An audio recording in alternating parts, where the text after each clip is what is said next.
Taste ഒക്കെ അല്ലേ വരുന്നത്. നിങ്ങൾ ഈ പ്രണയത്തെ കുറിച്ച് നിങ്ങളുടെ അഭിപ്രായം എന്താണ്? പ്രണയം എന്നുള്ളതിൽ അടിപൊളിയല്ലേ? അല്ല, നമുക്ക് പ്രണയം ഹറാമല്ലേ ഇപ്പോൾ? ഇസ്ലാമിൽ പ്രണയം ഹറാമൊന്നുമല്ല. ഹറാമാണ് ഈ കണ്ണി കണ്ട പെണ്ണുങ്ങളെ ആരാന്റെ ഭാര്യമാരൊക്കെ പ്രണയിക്കണാണ് ഹറാമ്.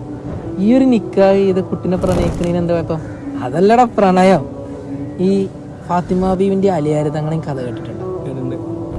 900 കിലോ വരുന്ന കവാടം ഒറ്റക്ക് പൊക്കുന്ന അലിയാര് തങ്ങൾ തളർന്നു പോകുന്നൊരു സംഭവം പറയുന്നുണ്ട് ചരിത്രത്തിൽ. ഇവിടുത്തെ പ്രിയപ്പെട്ട ഫാത്തിമ ബി വഫാത്തായ സമയത്ത് ചങ്ങായിമാരോട് പറയുന്നുണ്ട്, പിന്നെ ഫാത്തിമാന്റെ മയ്യത്ത് ചുമക്കുമ്പോണ്ടല്ലോ നിങ്ങളൊന്നിനെ സഹായിക്കണം, നമുക്ക് ഒറ്റക്കോളെ പൊന്തൂല. ആത്മാർത്ഥമായ സ്നേഹത്തിന്റെ മുമ്പിൽ തളർന്നു പോവാണ് അലിയാര് തങ്ങൾ. അതിൽ അലിയാർ തങ്ങൾ ഇതും കൂടി പറഞ്ഞു വെക്കുന്നുണ്ട്, ഫാത്തിമ, നീയില്ലാത്ത ജീവിതം ഒട്ടും സുന്ദരമല്ല. നീയില്ലാതെ ഈ ദുനിയാവിൽ ഒരുപാട് കാലം ജീവിക്കേണ്ടി വരുമോ എന്നുള്ളത് ഞാൻ ഭയപ്പെടുന്നുണ്ട്.